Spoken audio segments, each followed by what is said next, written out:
everyone. Welcome to our virtual cooking class this month. I'm so excited because we are doing something a little bit different this month. And instead of a recipe, we are going to be planting a container herb garden. So very excited.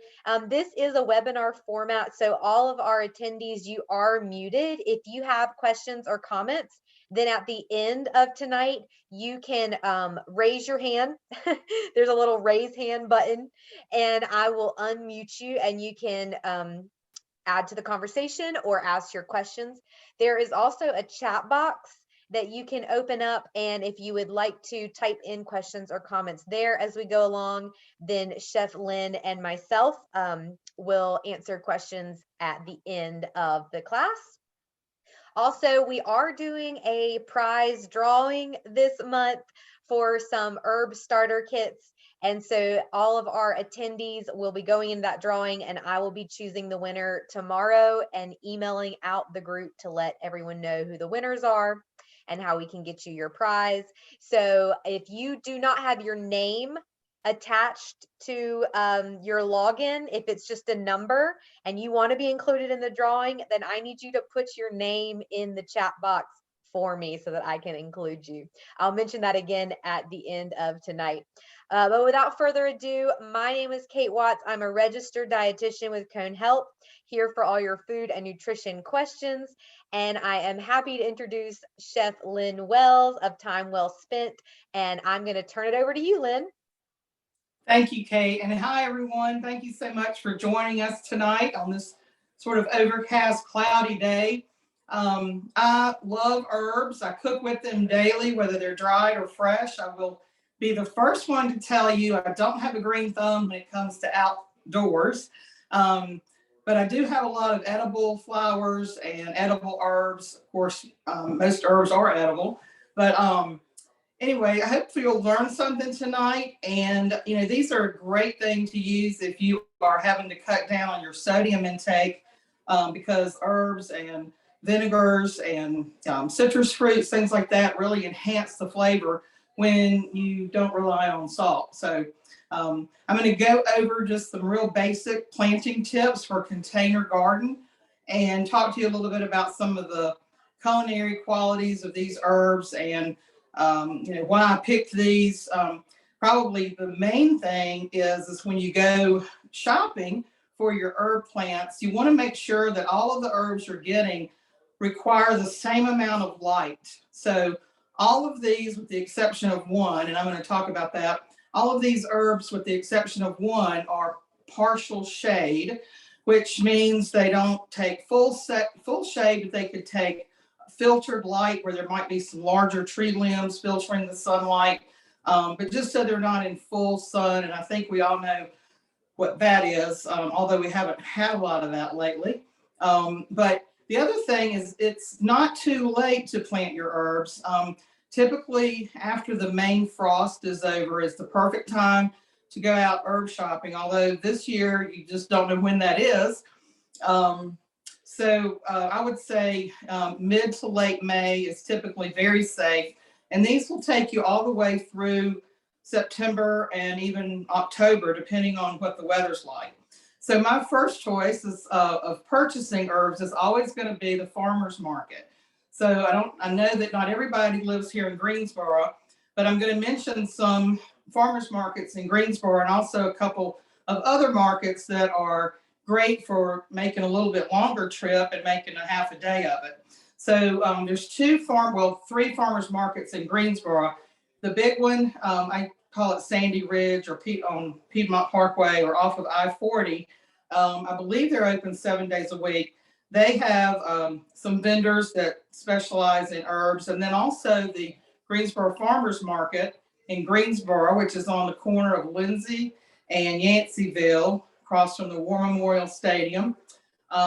They have a great selection of herbs, and also a new market that is really taking off in Greensboro is the Corner Market, and that's outside on West Market Street. And again, it's the Corner Market, and you might need to Google or check these out on social media. But the Corner Market has some great local vendors that started their herbs from seed, and they're selling these beautiful, healthy plants. Also, there's Home Depot and Lowe's, but I just always want to check the small farms, farmers markets first. So to get started, I'm going to, I filled this planter up with some organic soil that's, it's actually made for container gardens. It's got some elements and minerals in it that will absorb the water and hold the water a little bit more. But I'm going to start tonight with thyme. My business is Time Well Spent, THYME, and I always am spelling time. But 8 years ago, when I started my personal chef business, I literally went to bed every night with a pad and paper, and I would write down ideas as I was dozing off, and just kind of wanted to get an herb in there somewhere. So I would write my ideas down and then look it up on the business state website to make sure it hadn't been taken, and then time well spent. So hopefully tonight will be time well spent for you. And I'm going to start out with thyme. So I love this herb. It is this will last actually all year. And I always plant this first because I want to put this on the edge of the planter because it cascades beautifully on the side of the pot. So these, if you're in Greensboro, you got, these were well watered last night. We had a downpour, but I'm gonna just literally, this is really healthy. You notice there's no, hopefully you can see, it's not root bound or anything. It's got, healthy all the way on the top, and then the roots look healthy. But I'm gonna just push that in, and I'm gonna push it in just a little lower than the rim of the container. I don't know if you can see that. I've also got more dirt than I need. I do that on purpose, but I'm gonna take this big clump out and just plop it in, because what I'll do now is I'll lift the thyme leaves, and not too firmly, but I'm going to press the soil all the way around the plant and make sure that I have all the roots covered, because if you don't have all the roots covered, you're going to notice some problems from the top of the herb. So this will cascade. Once it settles in, it's getting used to its new home. So it'll settle in, and this lasts all year. So this is a perennial. It'll grow probably 2-3 feet over the pot, and you just snip off the sprigs. And when I'm making soup or stew or something, now granted, I'm taking from a large mound of thyme, but I'll cut a pretty good handful, half handful, if you will, of thyme, and I'll just throw it. I might tie some butcher's twine around it, and I'll throw that in the pot and then remove it after the soup or the stew has cooked. If I'm doing a garnish, I just take the little leaves off. I'll just take a twig and I'll hold it, and I'll just strip it, hopefully strip it down like so. And if the twig breaks, so be it. You've got the beautiful little delicate leaves that you could just float on top of a nice cream soup. But thyme is very versatile. It is great with pasta, wonderful in soups, goes great with chicken. Matter of fact, I don't know anything that it's not good in. It's got a very mild, earthy flavor, and I love to use it in just lay a sprig on a chicken breast or a mound of pasta or something. It just looks nice and something special to have on your own plate. So there is our thyme, and then I'm going to go with parsley next. This is a curly parsley, and I left it this way on purpose. This was a little dry. I got it from the back, but don't let these broken stems, bother you. Those are healthy leaves. I would just, when you get this home, just take it, use these leaves first, maybe put a very light, moist paper towel in a Ziploc bag with the herbs, and you can use them within a day and they'll be fine. So this is a little root bound, but that's okay. This is the curly parsley. There's curly parsley and then flat parsley. I typically cook with flat parsley. The taste is the same. I just like how it cuts a little bit better. But this is a great example, when an herb doesn't get enough light, it gets real leggy. So the leg, it's going to get, but parsley also does that. So just something to watch for. This is a great example of something that is root bound, but not so much that it's not a healthy plant. So I'm just going to take my finger and lightly just wake it up, if you will, just a little, allowing the roots to reach out all the way around the herb plant, reach out. This is pretty tall, so I might put this one in the back. And I'm just using my hands. I have probably 6 garden trowels out in the garage, but with cooking, with planting, with weeding, I'm always using my hands. They're the best tool. And also just like getting my hands dirty and playing in the dirt. I always have. True story. I was, before my sisters came along, I was the first girl, and we always had woods in the back of our house. And I do remember this. I was playing by myself in the woods. You don't do that today, unfortunately. But I was, in my mind, I was playing pioneer. That's what I called it. I'm playing pioneer. I'd go out and play in the dirt. I would make rocks and grass and make meals in a 4-year-old's mind, whatever that was. But I was cooking. I was just playing, cooking, and finding Mother Nature, what she provided to play pioneer, and it was fun.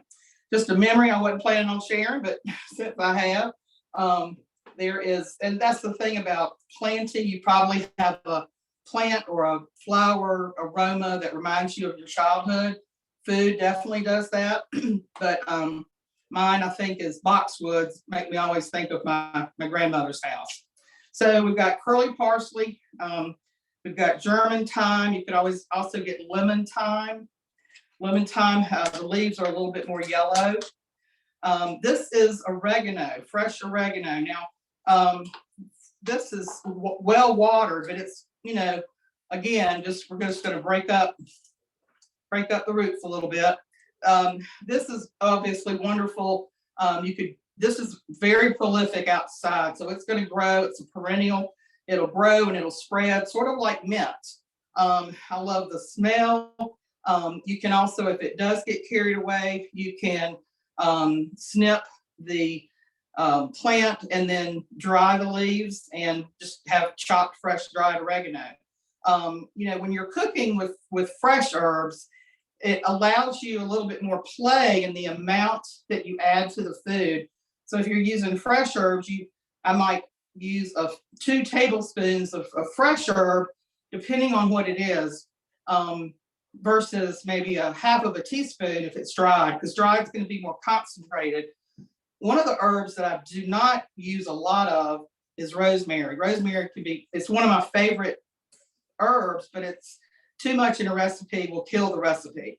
So fresh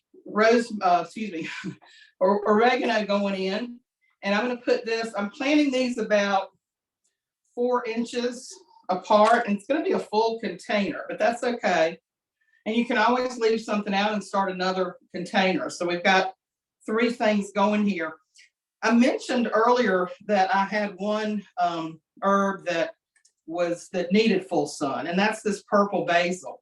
But I wanted to get it so you could see how nicely the contrast is.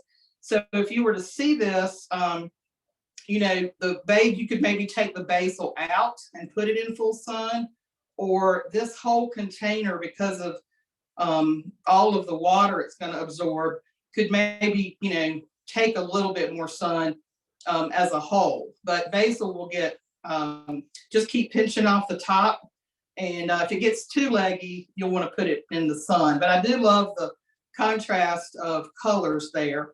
And then the other herb I have, one of my favorites, and this lasts a long time too, is lemon balm. Lemon balm is perfectly named. The leaves have just a very mild lemon flavor. It smells great. Actually, this will get pretty bushy, and I use some of the clippings in little small flower vases that I get. So This is beautiful. This is a very healthy lemon balm. You can see the rich black dirt. It's got plenty of water. Again, partial shade. This would be good in, let's say you were making a small batch of pesto and you had some basil, throw in some lemon balm. You know, anything you put lemon on, this is great with, you know, chicken, be great with fish. And I'm talking about maybe just taking 6 to 8 leaves, you know, chopping them up, or you could put the whole leaf in, say, as a garnish on top of a mound of pasta or brown rice or whatever you might be cooking. So I'm going to put this sort of kind of in the middle, digging up when I have your broom handy. So again, I'm just, you know, planning this. This is going to settle down, and I want it packed enough to where there's not any air pockets, but also don't want to, like, you know, mash it down too hard. And then you can recycle these containers. You can also keep your name tags, if you will. I usually just, you know, hang on to them, stack them all together, and just put them in the back. That way I know what my container garden has, unless you have those pretty name tags on the spikes that they, you know, you can find them anywhere. That would also be pretty. This is about a 16-inch wide container. It's got a water reservoir in the bottom, so you could, you know, fill this up. And in the summertime, when the heat is consistent, I would water this really good in the morning and check it at night, like say when the sun goes down. Just, you know, put your finger in maybe 1/2 inch, and if it is dry, then you'll give it a full watering. If you water it so much that you see it coming out of the bottom ring, I always tilt it a little bit so that I get, you know, any extra water out. But that's really what the reservoir is for. And then the other thing I wanted to add, this is these are marigolds. They've got lots of, I'm not sure who likes them, if deer like them or deer don't like them. I think the deer don't like them. But the thing I use marigolds for is there's several edible flower farms in the area in Winston, and then in Siler City is East Branch Gingers, who I use if I'm, you know, doing a pop-up or a special event out of town or a dinner party, and I just want to, you know, make the plate look nice. I'll add some edible flowers. And with marigolds, you don't put the whole flower on the plate or in the dish. You just really pick out the leaves, and then there's these beautiful little spindles, pardon the dirty hands, but you'll see these little spindles of color that are edible. Again, if you're using an organic fertilizer or something that's not, you know, with any harsh chemicals. But I have bought, I've used these, and then I've used a purple flower that's sort of similar called Bachelor Button, and those are great. So edible flowers are fun. You know, you pay extra for those if you go to a fancy restaurant, but they do make the plate beautiful. And I think we do eat with our eyes first. We want the food to look good and the plate to be pretty, especially if we're spending a little bit of extra money these days. So I'm going to just take my scissors and I'm going to plant, and this is really just for color and to be a little fun with your container garden. You've got lots of different textures, but I do like adding color to the garden. And I'm going to take one of these guys out. Just a cute little healthy marigold. We'll just put him right here, like so. And that just brightened up the whole thing. And then you can add those all the way around if you want to. I'll probably doctor this up a little bit more with some more dirt. Again, keeping it about 1/2 inch to 1 inch below the rim of the container. But this, in about a week, if we get some sun, it'll just grow and it'll start mounding. And you'll want to check it daily, not only for water, but to just pinch the tops off.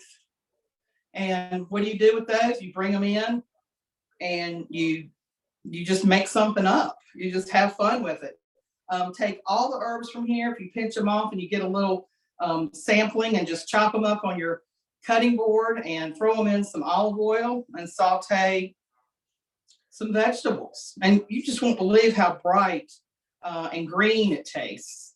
The other thing I love to do with container gardens is add something that's sentimental. I've got this little rock. Well, it was made, but it's a little rock with a face on it. That you could put that in here, or a pretty shell that just hidden back there. We're not quite getting into the fairy garden, but if you have kids or grandkids, that would be something fun to do, or nieces or nephews that are young. But I like just adding a little shell. You can even put them on its side, just kind of hanging over the container like that. And there's a lot of local floral design companies that have some wonderful, I'm going to say, accessories for planting. Randy McManus off of Battleground is a floral designer, and he has some wonderful dried mushrooms and lichens and shells and twigs and beautiful moss that you could put in here. And then the Farmer's Wife Antiques is on Davies Street, downtown Greensboro, and they have some wonderful things too. They've even got the old antique seed packet, little packets, or don't have seeds in them, but I buy them and place them on a table when I'm catering something. And it's just sort of fun and different, and from what everybody else is doing. But this is Container Garden 101. And I would probably add maybe a couple of more marigolds back here for some color. But, put the fresh oregano, the lemon balm, the thyme, the parsley in partial shade, and you've got a happy pot. And you'll be really pleasantly surprised how much flavor this adds to your dinner or your lunch. And again, if you're buying basil, just make sure it gets full sun. I love growing the purple and the green together. There's so many kinds of basil. It's probably one of my favorite herbs and one of the most versatile, just on a good tomato sandwich. So hopefully we're getting those in too. So I'd love if there's any questions or anything, or stories about what you're growing. I also want to mention I've got nasturtium growing outside, and nasturtium, the leaves remind me of a lily pad, but they're real small. They are edible, and they have a wonderful peppery taste. And then I've got, excuse me, borage, which is a tall stalk, borage, and the blooms are lavender, and they've got a cucumber flavor. So I add those to say lemonade, or I'll make some tea, cold tea, and drop a couple of borage blossoms in there. I don't do that all the time, but and I'm super not fancy at all at the house, but I think we ought to treat ourselves well. Don't wait for company to come to light the candles. Put the borage blossom in your tea and light the candles when it's just you. So thank you again for joining us, and we'd love to get your questions. Thank you so much, Lynn. That's awesome. It looks beautiful. We do have quite a bit of questions for you. So the first one is it best to grow the herbs outside or inside? Good, great question. Definitely outside. The air, I think, needs to circulate through the plants. You're going to get better light outside. Even if you've got a sunny window, sometimes it gets a little too hot, if you will, the old magnifying glass trick. But I would say outside, and even if you've got a patio or a balcony up to an apartment, you could make this work because it's all partial shade. There's a spot somewhere on your balcony that you could move this, and it would get enough light. Awesome. Another question is, will the roots get combined being in one pot? They won't at this size, but I would say after the summer, like around mid-September to early October, those that are, I think all of them are perennial except for the parsley, you might want to give them their own container.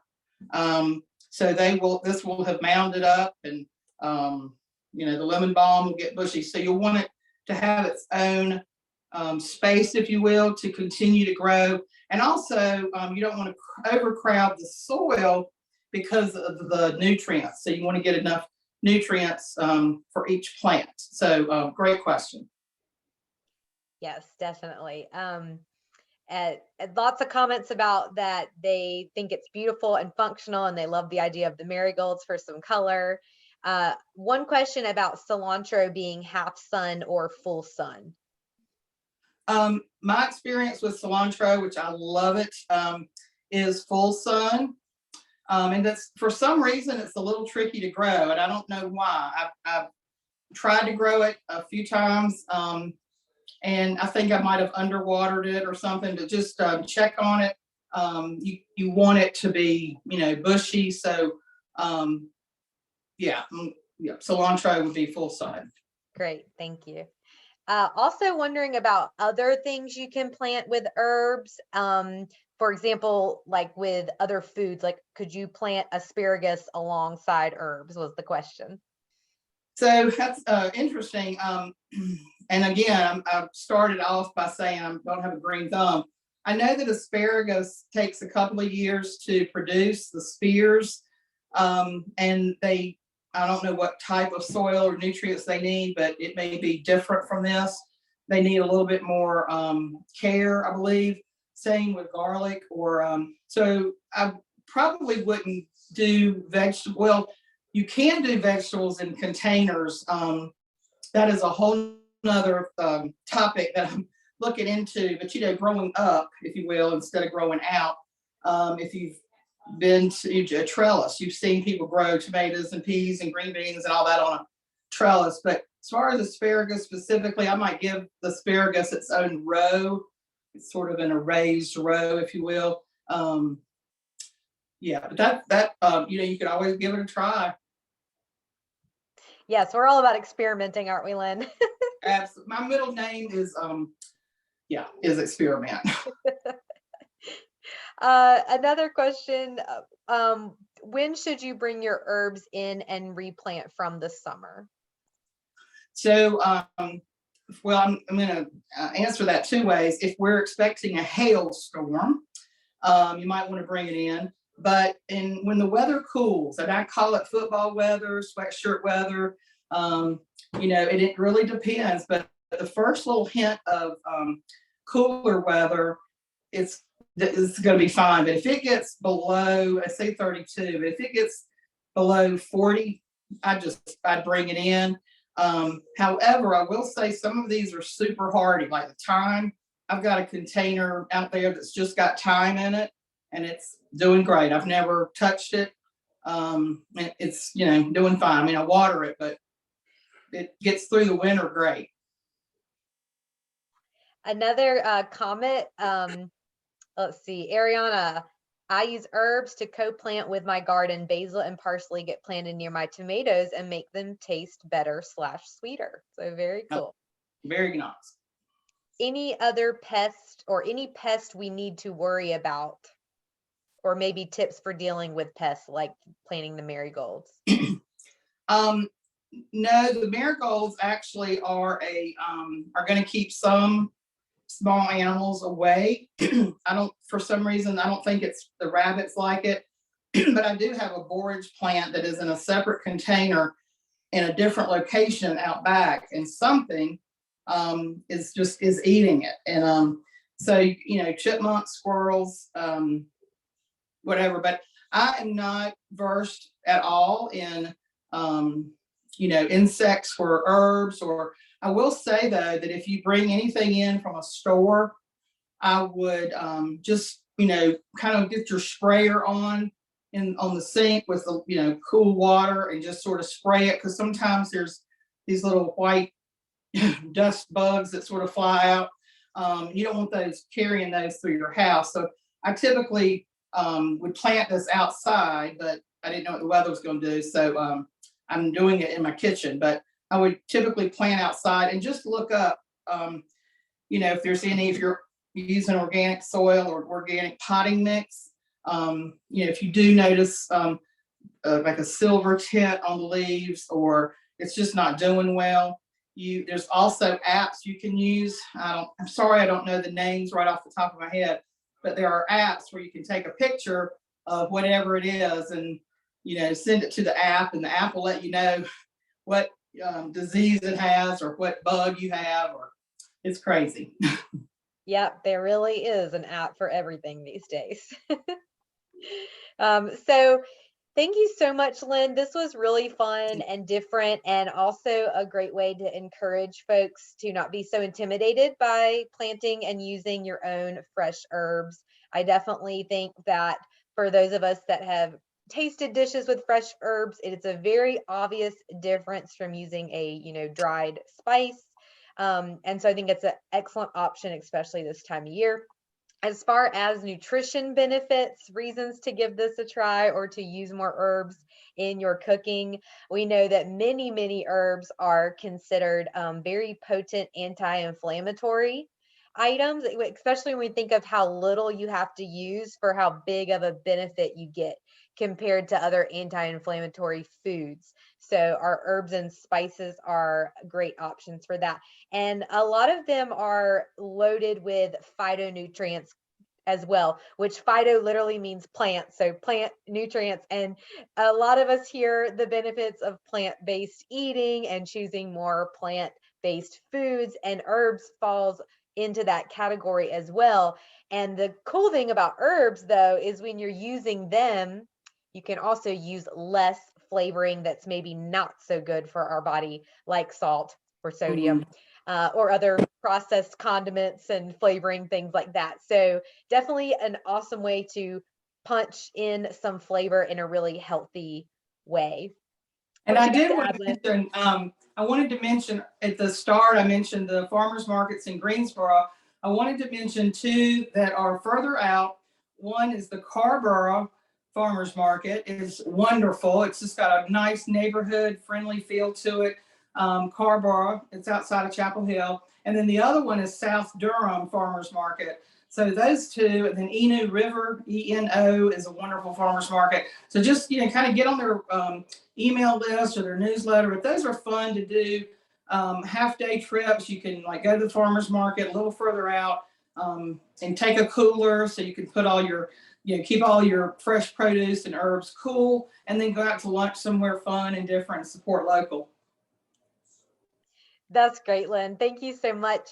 Does anyone else have questions? You can use the raise your hand, the Q&A, or the chat, and we will take any other questions. Just looking through our comments here.